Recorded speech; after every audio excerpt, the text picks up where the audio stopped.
My name is Danielle Moore. I'm 36 years old and a commercial attorney in New York overseeing national contracts worth hundreds of millions of dollars. But if you asked my parents, I'd still just be the stubborn daughter who always does things her own way.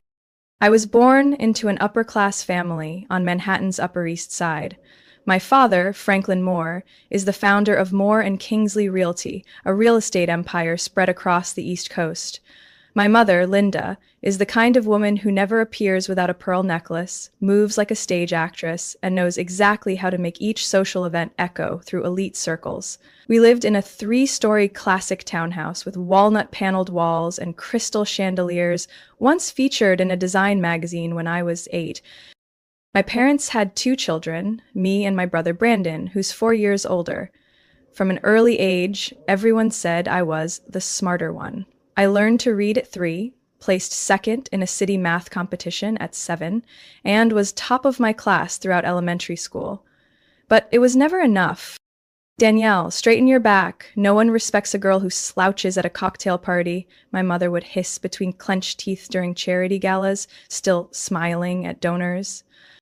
Brandon, on the other hand, only needed to crack a dull joke to make everyone at the table laugh. "She's too serious," my father once said, skimming past my straight-A report card to ask Brandon about his basketball game. I've lost count of how many times I was compared.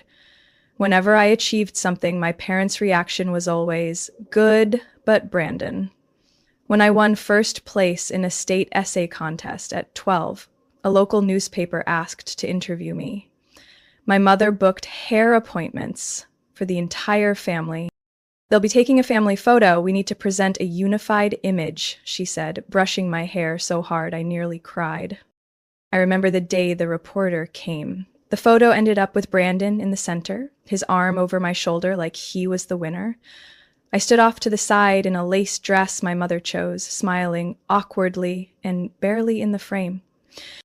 "The article turned out great, sweetheart," my father said that evening. Brandon looked so polished. When I started thinking about college, my dream was to study law at Stanford, nearly 2,000 miles from New York. "Columbia's nearby and has tradition," my father said coldly. "Brandon went there too. You should seriously consider it." I still remember the day Stanford sent my acceptance letter, along with a partial scholarship. I rushed to share the news, hoping they'd finally smile. My mother glanced at it and nodded. "We'll cover the rest," but I waited for the rest of the sentence like waiting for a grenade to drop. "But the condition is that you come back and work for Moore and Kingsley after graduation." When I said no, the house went cold. From then on, everything I did was labeled against family values. Through all my childhood and youth, I don't recall a single moment where my parents praised me sincerely. Brandon, though. He was always the pride, the natural successor. I was the second child, there to fill the family portrait, as long as I stood in the right spot and smiled. What they didn't expect was that, in those years of being overlooked, I learned to stand on my own. I didn't need my parents to pave my way. I didn't need Brandon to step aside, and I certainly didn't need hollow praise from people who only saw me through the lens of the Moore name. I used to think I had to try harder for them to love me. But now I know validation can't be begged for. It has to come from those who truly see you. And my parents never did. To them, I was just part of the background, meant to support the perfect image they were so desperate to project. I left New York on a sweltering August morning, suitcase in hand and a job offer from Rosenfeld and Lang in Austin, Texas, tucked in my bag. It wasn't California, like I once dreamed of, but it was far enough to breathe, and close enough that they couldn't say I'd run away. When I told my parents about the decision during a weekend dinner, no one spoke for 30 full seconds. Then my father set his knife down and tapped his plate. "You're turning down Columbia?" His voice dropped, as if I'd just renounced my citizenship. "I'm turning down law school to avoid working for the family's real estate firm," I replied, trying to keep my tone level. My mother smiled, one of those perfectly rehearsed expressions shaped by decades of polite refusals at afternoon teas. "Danielle, who walks away from everything that's already been set in motion?" Everything that's been set in motion, I emphasized, was never for me. It's the life they want me to live, not the one I chose. Brandon was sipping red wine, raising an eyebrow but staying silent. As always, he never intervened, especially if it meant risking his standing with Dad. "Do you think people in Austin will value you more than they do here?" my father asked suddenly, voice quiet but cutting. "Or do you just want to start over, as if the Moore name means nothing?" I didn't respond. I'd spent months sitting with that question, and I knew the Moore name only had value if I played by their script. Otherwise, it became a weight. That flight to Texas was the first time freedom felt tangible. Not in a book or a teenage fantasy, but in a real place where I could rebuild myself from scratch. No expectations. No scrutinizing glances behind every word I said. The Rosenfels and Lang office sat in a glass tower overlooking the Colorado River. I remember stepping into the elevator on my first day and seeing my name printed on the employee badge. Danielle Moore, Junior Associate. Not Franklin's daughter, not Brandon's shadow, just me. And my ability. I worked relentlessly. In the first 6 months, I handled 3 major cases and was personally invited by a managing partner to join the corporate contracts team. No one cared what brands I wore or how many shares my family owned. They only cared whether I could deliver. I rented a small apartment in South Congress, overlooking the train tracks and rows of old oak trees. For the first time in my life, I'd bought furniture without asking my mother's opinion. I chose forest green curtains, even though I knew she'd call them oppressive and lacking refinement. I called home once a month, mostly to hear updates about Brandon sealing another resort deal in Maine or Dad considering a Scottsdale expansion. As for me, I was the girl in Texas they spoke of like a side project left on pause. By the time I was promoted to associate after just 1 year, a rare feat at the firm, I'd stopped updating them.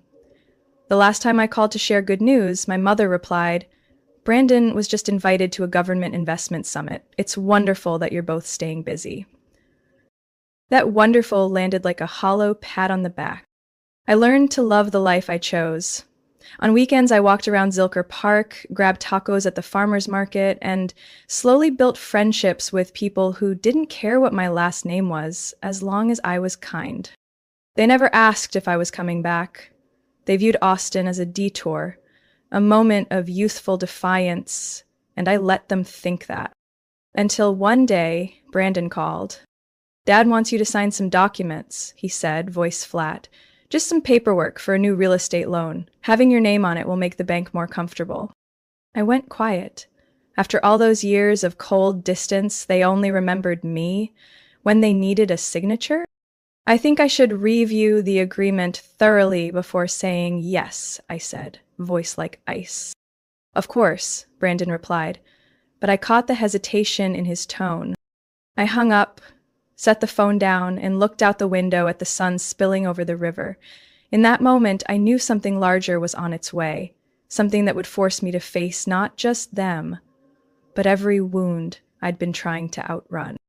I met Julian at a community education workshop sponsored by my law firm in East Austin. He was the last one to walk in, shirt slightly wrinkled, arms full of papers. Nothing about him screamed remarkable.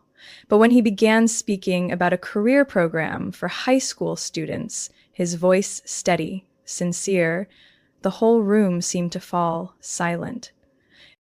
Julian taught English at a public school and volunteered as a basketball coach on weekends. No MBA, no investment portfolio, no relatives listed on Forbes. But on our first dinner date at a small lakeside barbecue shack, I laughed more than I had in the past 3 months combined. We didn't fall in love like they do in movies. No lightning strikes, no orchestral background. Everything came slowly, but it came surely. After 6 months, Julian knew my morning coffee routine by heart, and I knew he played Coltrane whenever he felt stressed. He never asked about my father's work or tried to act impressed that I went to Stanford. With Julian, the only thing that mattered was whether I was happy, a question no one in my family had ever genuinely asked me. Last fall, Brandon invited me back to New York for our father's 70th birthday. Most of the family will be there. A few city officials, some partners. Mom and Dad want you to come. And bring someone if you'd like, he said over the phone. I hesitated, but Julian simply said, "If I'm part of your life, then I should see where you come from." We flew into New York on a sharp winter breeze. I wore a simple black dress. Julian borrowed a navy suit from a coworker. Definitely not bespoke, he joked as he tried it on. I squeezed his hand in the car, my heart tightening as we pulled up to the Moore estate, the same house that once stood like a wall between me and everything I wanted to become. The party was held in the second-floor ballroom, with a string quartet playing one of my mother's favorite classical pieces. The air was rich with red wine, smoked meats, and French perfume, like time hadn't moved at all inside these walls. My mother saw me first. "Danielle, you're here," she said, brushing a light hug on my shoulder before turning to Julian. "And this is—" "Julian Parker, pleasure to meet you," he said, offering a hand, polite but firm. She blinked. Just once, but long enough for me to notice her eyes scan his plain watch and unpolished shoes. "A teacher?" she asked lightly, nose tilted just a touch. "My daughter has such eclectic taste." I gripped Julian's hand. He smiled anyway, nodding. "I teach literature and debate at a local high school. It demands more than most people expect." "I'm sure it does," my father chimed in, whiskey in hand. "Education is the foundation, right? Even if the income's not exactly impressive." I froze. "Dad." Julian placed a hand on my shoulder and whispered, "It's okay." But I knew it wasn't. The whole night, my parents never asked him a single meaningful question. Instead, they paraded Brandon's new real estate ventures, Aspen's ski trip photos, and the names of influential guests in the room. When we stood to get dessert, my mother leaned in and whispered, "Danielle, you do realize this is a family event, not a PTA meeting." I stopped cold. Her words slapped harder than any raised voice. A few minutes later, Julian and I quietly left the party. In the cab ride back to the hotel, we said nothing. Not until we had changed into pajamas and were sitting by the window overlooking the city lights did I finally speak. They never actually see me, just the version they want me to be. Julian leaned back against the wall beside me. "Then let them stay blind. You don't live this life to perform for them." I laughed, my eyes stinging. "Aren't you embarrassed by how they treated you?" He shook his head. "No, I'm just sad that they don't realize how incredible you are." I took his hand, the city sparkled outside, and in that moment I knew I had lost another piece of my connection to my family. And I also knew I didn't regret it, because this time I chose me, and the man who truly saw me, not the Moore name. 2 months after that haunting birthday party, I had nearly cut off contact with my family. Not out of anger, but exhaustion. I'd grown too used to being judged, compared, and cast aside simply because I wouldn't follow the script they had written for me. But nothing could have prepared me for the icy betrayal they delivered that spring. That evening, I was at my office, finalizing a draft for a merger deal worth over $300 million. Julian brought me a late lunchbox, as he often did, and sat across from me reading while I edited. He always had a way of being present, quietly, but enough to make me feel safe. While waiting for the file to export, I scrolled through Instagram just to unwind, and in that moment, everything seemed to freeze. Cousin Laura, on my mother's side, had just posted a batch of outdoor photos captioned "More Family Weekend" and tagged at the lakefront villa in Montauk. I tapped her story. One image showed nearly the entire family. My parents, Brendan and his wife, aunts and uncles, even that cousin from San Diego I hadn't seen in 10 years. The caption underneath read, "Summer Family Summit is coming, just a little logistics warm-up." I stared at it over and over. No one had said a word to me. No text, no email, not even a hint. Julian, sitting across from me, noticed the shift in my face. "What happened?" I handed him the screen. He flipped through a few photos, then quietly set the phone down. They didn't mention any of this to you? I shook my head, bitterness climbing up my throat. I'm the only one who wasn't invited. 2 days later, Brandon called. I didn't answer. But that evening, while organizing files at home, my phone rang again. This time, it was my father. I picked up, voice flat. "What is it, Dad?" "Danielle," he said, "I assume you've seen the pictures online." "Of course I saw them," I replied, eyes fixed on the wall. "And of course I didn't get an invitation." He sighed, the kind of sigh people use when they've already rehearsed their excuse. "This is an important occasion. The family is negotiating with some Korean investors. They are interested in expanding into luxury housing, and I need everything to be polished." "Polished?" I repeated. "You know what I mean. You and Julian, your professions, your values. They don't quite align with the image Moore is trying to project." I paused, then let out a laugh, dry and unfamiliar even to me. "So, I'm no longer part of the Moore image?" "Don't be overly sensitive, Danielle," he said, a trace of impatience creeping in. "This is business. I need everything to match our standards." "Standards," I said, each word slicing my throat, meaning white, wealthy, politically aligned, and absolutely no public school teachers in the group photo. Silence stretched for a beat. Then my father's voice returned, this time colder. "If you can't align with the family's direction, it's best to keep some distance, at least for public events." I hung up without another word. One thought echoed in my mind. They've decided to cut me out of the game. That night, I didn't sleep. Julian made soup. I didn't eat. He didn't ask questions, just handed me a cup of hot tea and sat beside me as always.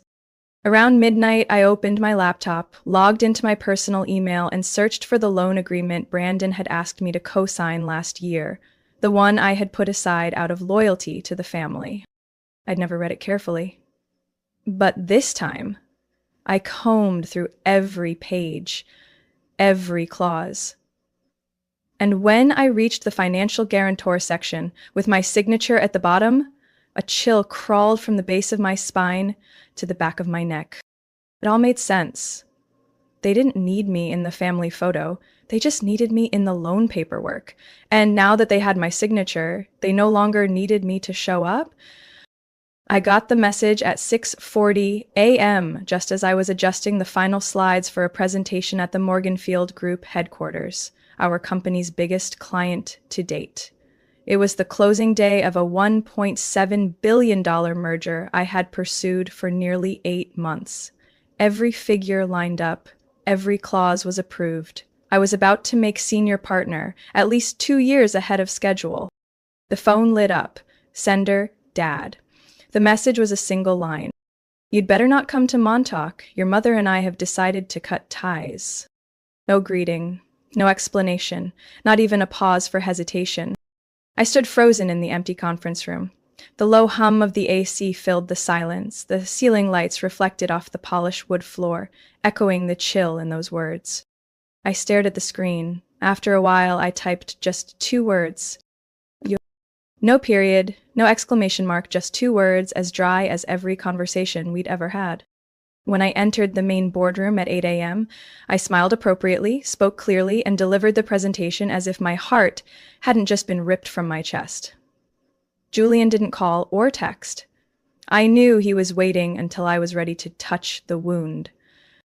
I moved through that morning like a programmed shell, signing 3 contracts, nodding to the Morganfield chairman, and accepting congratulations from the executive board. Inside, I was empty.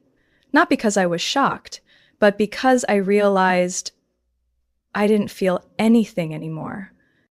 I'd gotten used to being excluded. But this time, they weren't hiding behind polite excuses. This time, they didn't mask their intent. They had truly erased me from the family. At noon, I returned to the office. Through the window on the 22nd floor, Austin buzzed below, lively and unaware that someone had just been disowned by her own parents via text. I opened my desk drawer and pulled out an old file, Moore and Kingsley Loan Agreement, Danielle Moore. I had agreed to sign it 3 years ago when Brandon convinced me the company just needed a strong signature to secure financing for their Houston Mall expansion. I hadn't asked too many questions because back then I still believed blood wasn't measured in credit scores. I called Hannah, my personal attorney, and said simply, "I want to withdraw my name from that guarantor loan immediately." Hannah paused. "Are you sure? The financial fallout for Moore and Kingsley could be significant." "My family officially cut me off this morning," I said, steady. "I see no reason to remain financially entangled." That afternoon, I signed the request to revoke my personal guarantee. I sent it myself to the bank with an official letter Hannah had prepared. Everything went out before 4 p.m. By 6:30, my phone began buzzing nonstop. First Brandon, I didn't pick up, then a strange number, I assumed my father's secretary, then my mother, then Moore and Kingsley's financial assistant. By the time I sat on the balcony having dinner with Julian, my phone showed over 30 missed calls. Julian looked at me and silently offered another glass of wine. "I won't check the messages, but if you need me to do anything, just say the word." I just smiled, light as air. I don't need anything. I'm doing the right thing. That night, I slept deeply for the first time in years. No jolts, no tears, no hoping someone would call and apologize, because I knew they wouldn't. And more importantly, I no longer needed them to. The next morning, I arrived at Hannah's office right on time, bringing a copy of the original loan agreement and a thick folder I had carefully compiled the night before. Walking into the law firm that morning felt very different from all the other times I'd represented clients. This time, I was the one behind the signature to be removed, not because I lost a case, but because I refused to be used any longer. Hannah was already waiting. She pulled out a chair for me, placed a warm cup of tea on the table, and opened her laptop.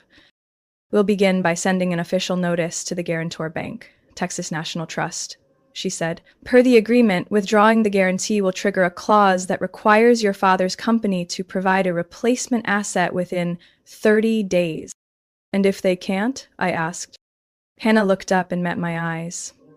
"The entire $1.5 million loan could be recalled early. The preferential interest rate would be void.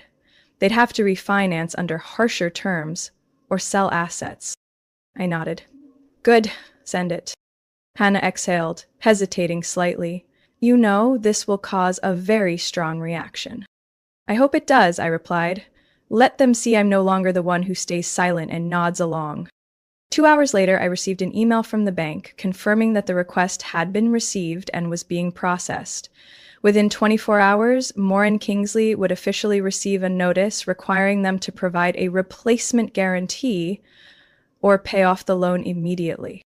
I walked out of Hannah's office like a weight had finally been lifted from my chest after 3 long years. A strange kind of freedom, not flashy, but so real that I had to stop mid-street, tilt my head up, and smile at the sky. At 4 p.m. that day, my phone rang. This time, I picked up. Brendan's voice came through, tense but trying to stay calm. "Danielle, what's going on? You just pulled your guarantee from the Houston loan." "Yes," I said, offering no further explanation. "Do you know what that means?" He gritted his teeth. "The bank's asking us to post new collateral within 30 days. And right now, all assets are tied up in the Florida project." "I know. No need to repeat the terms I clearly read in the agreement I signed," I said, keeping my voice steady. A long pause.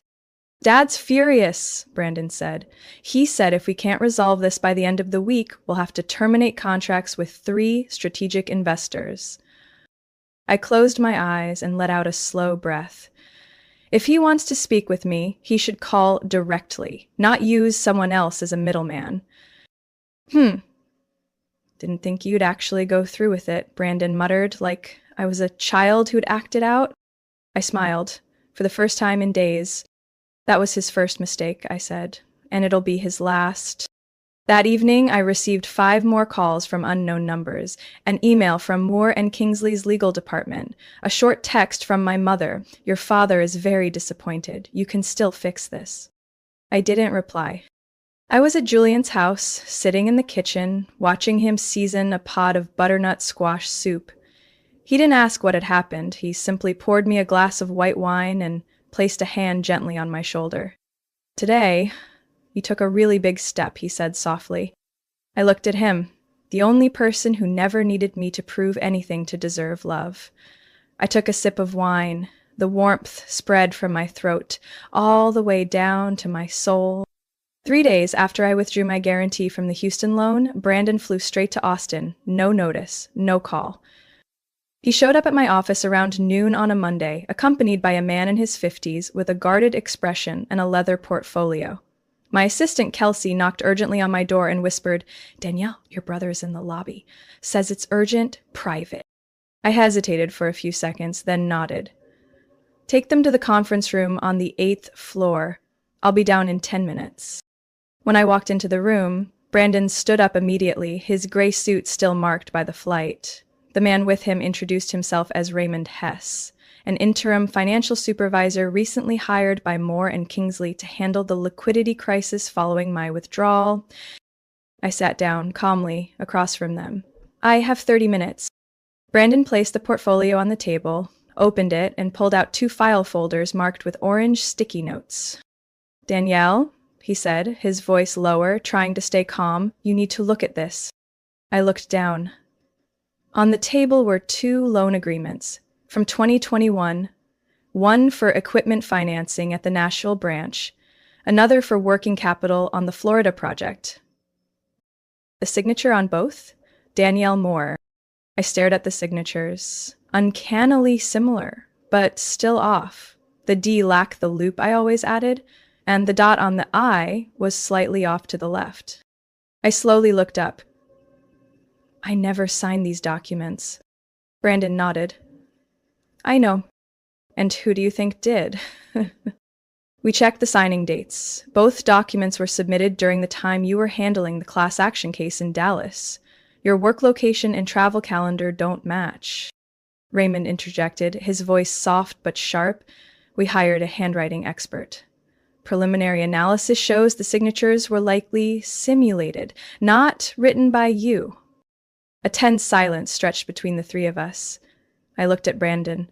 Not angry, not cold, just one clear emotion left. Remorse. "It was Dad, wasn't it?" I asked, nearly whispering. "He forged my signature." Brandon said nothing, just gave a slow nod. He thought, since it was just an internal guarantee, it wasn't worth bothering you. The company was under pressure. He panicked, took a risk. I leaned back in my chair. My heart wasn't racing, just aching, a deep kind of pain, familiar, like someone reopening an old scar I thought had healed. "How long have you known?" I asked. "Just last week," Brandon replied, meeting my eyes. "When the bank sent an update on the loan, I was confused why you hadn't responded. When I checked the old documents, I got suspicious. And when I asked, Dad didn't deny it." I let out a bitter laugh. "And Mom? She doesn't know yet." I nodded. "Good. Because I'll be the one to tell her." Raymond closed the folder and gently pushed it toward me. "We're not looking for legal confrontation. If you agree not to pursue legal action, the company will take full responsibility and immediately void all documents listing you as a guarantor." I didn't respond right away. I picked up the fake signature, examining each forged line. This wasn't just a legal deception. It was a living proof of betrayal that had lasted 36 years, written in black and white. I said slowly, "I'll have my attorney review everything carefully. I'm not promising anything." Brandon nodded. As he got up to leave, he paused. "Danielle, I'm sorry. I should have protected you long ago." I looked at him for a long moment, and even if I wasn't ready to forgive, I didn't push him away. "Every path starts somewhere," I said. "Let's hope this time you're choosing the right one." After they left the room, I sat alone with the folder in my hands. My father had forged my signature, and this time he would have to face the truth. No more charades to shield him. 3 weeks after the meeting with Brandon and Raymond, I received an email from the law firm's board of directors. The subject was brief: official nomination partnership track. I opened it in silence. No laughing, no screaming, no tears, just a long exhale. Inside, it felt like everything finally clicked into place. Every night working until 3 a.m., every weekend negotiation, every time I set aside personal disappointment to protect a client's interest was finally seen. On merit, without backing, without the more name. That afternoon, I left early. Julian had invited me to dinner at a small lakeside restaurant we visited during our first month of dating. I thought he just wanted to celebrate my good news, but when dessert was brought out, instead of the usual chocolate mousse, the server placed a small velvet box on the table. Julian stood up. He didn't say cliches like, "From the moment I met you," or "You're my whole world." He just looked at me with such seriousness and sincerity, I had to swallow hard to keep my hands from shaking. "Danielle Moore," he said softly, "you've spent your life fighting to be recognized. But to me, you were always enough. Since day one. You can keep building your world, your way. I'm only asking for one thing: to walk beside you for the rest of it." I didn't answer right away. My throat was tight, because for the first time in my life, I didn't have to measure my worth to earn love. I nodded. And when he slipped the ring onto my finger, I felt something I'd never touched in all 36 years. Peace. I didn't make our engagement public, but somehow my mother found out. She sent flowers to my office, a bouquet of white tulips with a small card. "If you want, I would love to be there for your big day. No pressure, just Mom, Linda." I held the card, sitting by the window, watching the spring wind move the trees across the street. I knew she had nothing to do with the financial misconduct. I knew most of her life was spent behind a facade my father built. But I also knew forgiveness doesn't mean opening the door again. I texted her, "I'm rebuilding everything from the ground up, including boundaries. If you want to walk with me, the first condition is honesty." She replied 10 minutes later, "I understand. And I'm relearning that slowly but truly." Brandon kept his word. He sent all documents related to the forged contracts to my attorney. We reached a settlement out of court. Moore and Kingsley would compensate for legal and financial damages, remove my name from all current and future obligations, and agreed I had the right to go public if I chose. I chose not to, not out of fear, but because I no longer needed to prove anything. My father never called, never emailed, not a single apology, but I wasn't waiting anymore. One Friday afternoon, as Julian and I were scouting wedding venues, I came across a local business report. Moore and Kingsley had just withdrawn from 2 major projects due to cash flow issues and the loss of a strategic partner. I read it, then closed my laptop. I didn't feel joy. I didn't feel vindicated, just like a door had finally shut for good. Our wedding took place 6 months later, on the shores of Lake Travis, under the golden glow of sunset. No guest lists of elites, no crystal centerpieces or 8-tier cake, just close friends, colleagues I respected, and family. By a new definition, my mother came wearing a soft jade green dress that didn't stand out. She sat in the 3rd row, didn't give a speech, didn't try to steal the spotlight. After the ceremony, as I stepped down the stone path, she came up and hugged me. "You've lived exactly how you wanted, and I'm proud, even if I didn't always say it." I held her hand, saying nothing. Some wounds don't need stitching, just the space to stop bleeding. That night, as fireworks lit up the lake, Julian pulled me close. "I've never seen you shine like this," he whispered. I looked at the reflections in his eyes and softly replied, "Because for the first time in my life, I don't have to ask permission to be myself." Danielle's story proves that being born into wealth doesn't guarantee real love. When acceptance is conditional, based on image, power, and expectations, the only way forward is to validate yourself. She chose to walk away from the gilded cage and build a life on her own terms. And in doing so, she found freedom. not in her family's forgiveness, but in fully loving herself, without needing anyone's permission. What do you think of Danielle's decision? Would you have the courage to do the same in her place? Share your thoughts below and don't forget to follow the channel for more powerful and inspiring family stories.